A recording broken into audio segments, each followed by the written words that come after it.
This is episode 339 of the Beyond the Food Show, and today I want to offer you a new way to think about resolution. And I'm going to invite you to think and take action towards your resolution, or really any goal, in a completely different new way. I'm going to revolutionize resolution. You ready? Stay tuned. Welcome to the Going to Beyond the Food Show, the only podcast that teaches you how to reshape your mind, not your body, to make your life better, bigger, and bolder. Your undieted life. I'm your host, Stephanie Dodier, reformed dieter, nutritionist, and coach. You ready? Let's do this. Hello, my sisters, and welcome back to the podcast. And really, I'm welcoming myself back to the podcast. I've been away for a few weeks because I have been teaching the Undiet Your Life process to some of my colleagues and other health professional and coaches. And generally, you heard me on the last podcast episode sharing about a training that I was holding, which was about how to become an Undiet coach, where really I was teaching other people how to apply intersectional coaching to intuitive eating, body image, and health, but also how to build a business that is fun and pleasurable to work in. And the way my philosophy around business is about alignment, so that we align our professional value with our personal value. So it's pleasurable to pursue our goal. And we also been onboarding new students for the non-diet mentorship program. So I've been busy, and that took me away from creating some new episodes from the podcast, but I am back. And it was an urgent need for me to be back on the podcast today. I'm actually recording this podcast on December the 13th, 2 days only before it's being broadcast to you, because I wanted to get it out there. I want us to have a conversation about resolution, and I want to offer you a different way to think about resolution. And I'm going to do that through sharing the way that I engage with resolution and goals after 20 plus years of being immersed in diet culture. And I want to show you the process I engage myself in to unlearn how diet culture and also hustle culture had taught me to think and feel and act towards my goal. Because I know many of you are already started to think about resolution and reflecting about your year, your 2022 year, and also how you want to approach resolution or goals for 2023. And again, I want to offer you a choice. I want you to be in front of a choice about how you can think about resolution, not thinking the only way to think about resolution is the one presented to you by diet culture, by hustle culture, by all the system, the weight loss industry, healthism, all the things out there. I want to offer you a choice. And I want you to decide. And that's the baseline of the way that I approach helping other people and teaching other professionals about coaching, which is consent. And the ground element of consent is having a choice and you making the choice, not thinking you only have one choice and you have to do this. I want to take you away from I have to. So I want you to think about this for just a second. How many times when you think about your resolution or setting goals in general, you think about your goal from, I have to do this, I have to set this goal, I have to go about it this way, I must, I don't have a choice. And I want us collectively to get away from that. And in order for me to help you understand why we think of resolution from a I have to, I have no choice, I must standpoint, I'm going to take a sideline track here for the next few minutes. I'm going to talk about briefly the history of resolution. I prepared this workshop for our student inside of Undiet Your Life about how to think about the new year, and I did some research on resolution, and I want to share that with you because I think it's fascinating. It's fascinating to think about how we think about resolution today is the exact same way from thousands of years ago.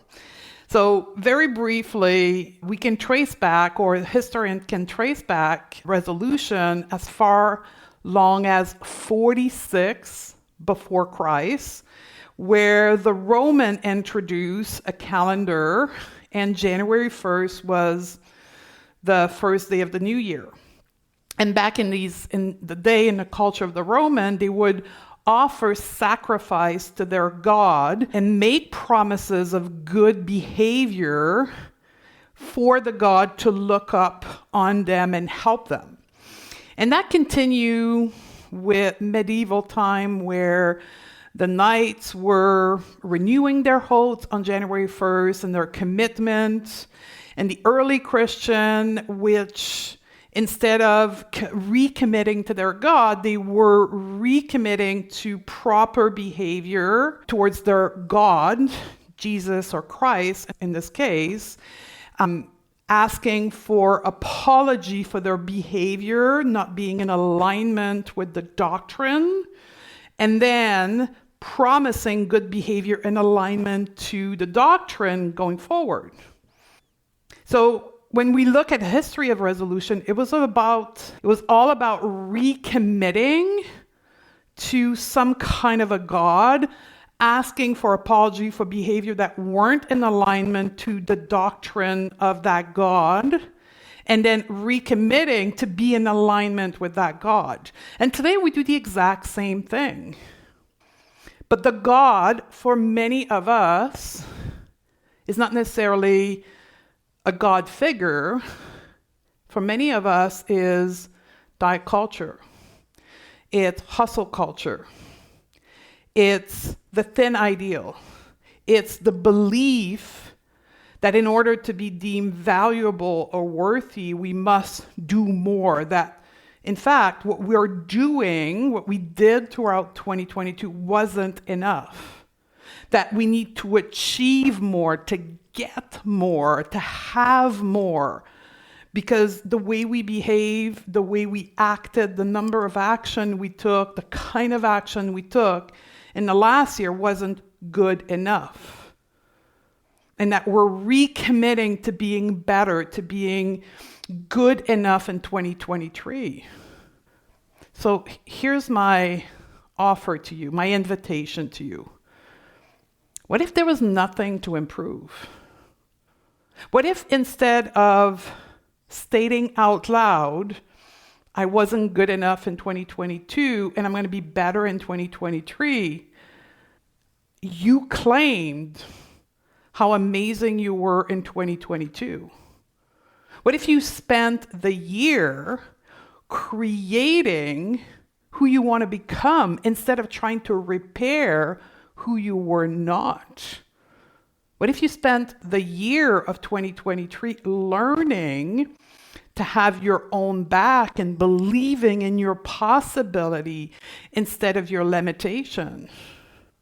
I want to offer you an analogy to people who are creating art. It would be nearly impossible for an artist to make a masterpiece if they were constantly starting over. What if we didn't start over in 2023? What if we didn't use the concept of goal to apologize, to do better, but instead we use the concept of goal and resolution to create who you want to be, to expand, instead of retract? How different would we engage? How different our experience of setting a resolution, making a resolution, and keeping our resolution, setting a goal and working towards our goal be if it was from the starting point that we were enough, and it's not about fixing ourselves, but instead creating a version of ourselves. So here's what I want you to think. The resolution, the goal, is not the problem. In some way, I want you to think about it as me proposing to you to make and keep your resolution not being the problem. Like, don't shoot the messenger. The goal and the resolution are not the problem. It's how we think about goals and resolution, how we engage with them because of the way we think, how we feel about our goal and our resolution. Because how we do one thing is how we do everything.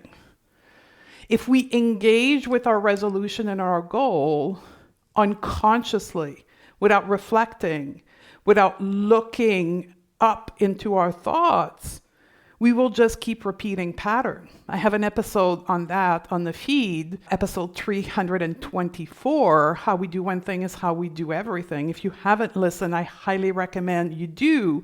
And that will help you solidify the reason why you perhaps set resolution, make them, and don't keep them. Or why you believe that you don't want to set goals because every time you set goals, you feel yucky, you feel terrible about yourself, and you have to grind your way. Perhaps have the goal, right? The whole process of goal setting and resolution setting feels terrible.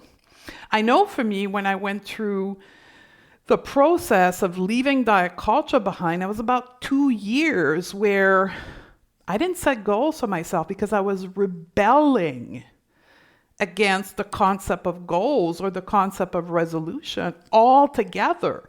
I thought the problem was the concept of goal and resolution because I'd yet encounter how I created my feelings, how I created my action. I hadn't yet encountered that my thought created my feeling created my action. So I didn't realize that the goal was a neutral circumstance. The problem was how I was thinking about it because of how I was socialized and how I was indoctrinated to believe something was fundamentally wrong with me, and a goal was a container to finally fix myself and be worthy. And that's, for many of us on this podcast here, all of my people that I work with that are paying me to work with them, this is, for 99% of them, the problem is not the goal or the resolution, is how they think and feel and believe about goal, because they're coming from a place of not being enough in every part of their life. They're wrong, they have to be shamed. So they use resolution and goal as a way of relieving themselves, relieving from the pain of being who they are. And they're seeing goals and resolution as a gateway to fix themselves into being better, and hopefully them being better would hit the relief from being who they are. In a way, that's wishful thinking.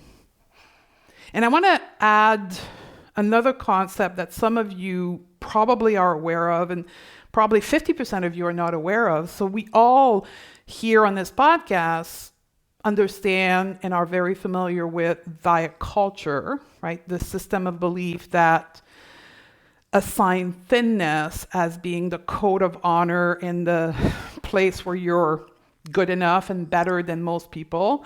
But I want to introduce you to hustle culture, because for my listener women that I work with our high achiever, people who get results in their life, what also has affected them is the culture of hustling, the system of belief that places value on being busy, being productive. And being busy is the status by which in the work world, in the business world, you claim your respectability, right? It's like a badge of honor that you wear because you're busy, right? Does that sound familiar to you? And the being busy, that badge of honor that you're wearing, or you should be wearing in hustle culture, is the parallel to the thin ideal, right? In the same way we've come to believe that thinness would deliver happiness and the life and health and all the things we wanted, in hustle culture, we've come to believe that being more productive would deliver us happiness in the context of our work or our career. So I know from the type of client that I work with, hustle culture is something that is present in most of you's contextual life with work and earning money. And you think it's normal. Just like before somebody introduced you to diet culture, you thought that wanting to be thin and needing to be thin was normal. Well, hustle culture tells you the same thing. Wanting and needing to be more productive, to work harder is the norm. And I'm here to tell you, what if it's not? What if hustle culture is as toxic as diet culture? Personally, in my own journey, and I've talked about this in a number of episodes recently, that's the work that I'm doing with my coach. I've done the diet culture work. I'm a professional in this. I've got methodologies and theories, and that's what I'm teaching inside of Undiet Your Life. That's what I'm teaching to other professionals. The work that I'm doing currently, personally, in my personal life, is moving myself out of hustle culture in how I build my business. So I could see myself in a few years from now having an approach, a methodology to that, and teaching that to other people. But know that that's my personal work. But I want to invite you to at least consider that's present in your life. So as I'm doing the work of liberating myself from hustle culture, which is, by the way, almost the same work as liberating myself from diet culture. That's why, for me, it's going so fast right now in my personal growth in an anti-hustle business building venture, because I'm applying all the principle I know from anti-diet culture work, and I'm taking my methodology over to this anti-hustle culture, and it's working wonderfully. So stay tuned to that. But I've changed the way that I engage with goal dramatically over the last 2 years. And I want to share with you what resolution and goals means to me and how I engage with them, because I think that can be really inspirational for some of you who don't have another way to think about goals and resolution. For me, if I was to sum up how I engage with goals these days, is it's a container. It's a playground for me to become another version of myself. It's a container for me to increase my belief in myself. It's a container for me to believe in my capacity to create anything that I want in the world. It's a container for me to learn to think thoughts about myself that are productive. It's about me embodying feeling of trust and safety towards myself. It's a container for me to heal my nervous system, to learn to process all the things that have happened to me in the past and create safety and regulate my nervous system in order for me to create other things in my life and not repeat the pattern and the cycle from before. The way that I engage with goals these days is not about making large plans and complicated action plan, what I call like big grandiose plan. That is behind me. The way that I'm approaching building new habits is not from I have to, but from I choose. Every step of the way, I'm choosing to take some action to create some habits in my life because it's safe for me to do that. And that's the outcome of working on regulating my nervous system and creating safety in my life, is that creating new habits is not forceful. It's natural and it's innate. It's pleasurable. I call that the liberated goal method. That's what I teach the people that I work with. That's what I teach the professional. And there's 3 easy steps. So you may want to write this down for those who don't work with me.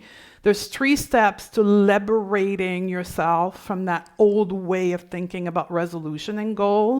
Number 1 is constraints around your goal, right? Setting your goal from only thinking of yourself as being enough, and the goal being a plus in your life, not a requirement in order for you to be happy in your life. Really constraining yourself to select and pick a goal from that intention and that perspective. Step 2 is to clean up your goal, right? Detoxing your goal from all the hustle culture false belief that you had in the past, really looking at your goal from, okay, we don't want to do it. We don't want to achieve my goal this way anymore, but I'm going to go about it this way. So really cleaning up the goal. That's what I call cleaning up the goals, which is step 2. And then step 3 is something I recently came up with, is courting your goal. Courting like dating. Getting safe, creating a relationship of safety, of trust with your goal, which is really fundamentally the intersectional and trauma approach to goal setting. But the goal is not to have the goal. The goal is being safe, being the version of yourself who has the goal. So who do we need to be? What do we need to think? What do we need to feel in order for us to feel safe, in order for us to sustainably create the new habits for the rest of our life? To become the version of yourself who do these habits, not because they have to, but because they choose to, because it's pleasurable, because they want to. Right? So when you think about, I'm going to go into the 3 bucket that many of you may be thinking about creating resolution and goal. If you think about exercise, how do you need to think about exercise to enjoy exercise instead of forcing ourselves, which has proven to never work? When you think about food, how do you need to feel about eating in order for you to eat in a way that will feel satisfying and create comfort in your body? Let's talk about body image, right? How do we need to act? How do you need to act towards your body in order to be confident in your body image? Here's a great tip. Picking clothes that fit your body.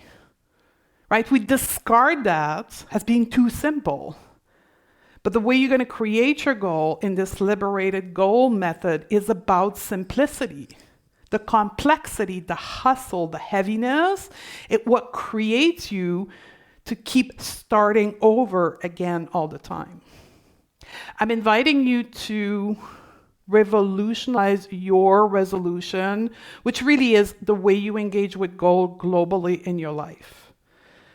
I'm inviting you to learn how to make and keep resolution in a brand new way. And I'm inviting you, if that can serve you, to do this work with me and other women.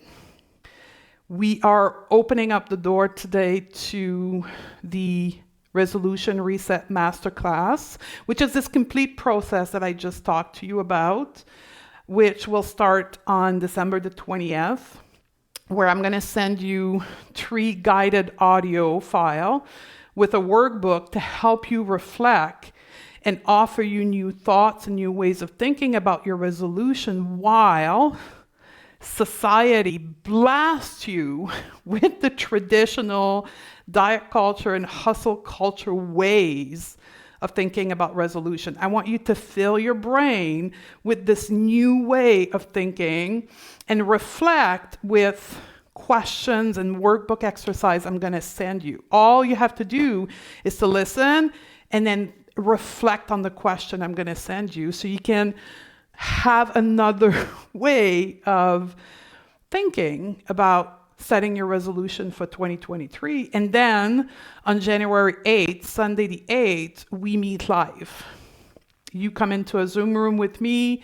We're going to set the resolution or the goal, and we're going to put in writing what we need to think, feel, in order to create this goal in 2023. I'm going to coach you, and I'm going to help you make sure that you are thinking about this in this new way. And it's really important to acknowledge for yourself that when you're learning something new, you need that support, you need that coaching, you need to be in that kind of container.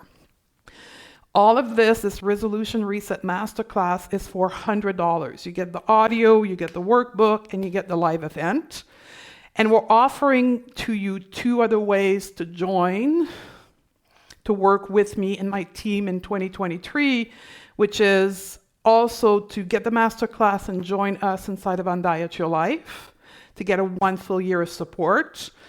And also for the first time, we're going to offer a 1-to-1 private coaching option with Undiet Your Life. You can find all the details to that on the event page where you can register, www.stephaniedodze.com/resolution reset, or you can go into the show note to find the link.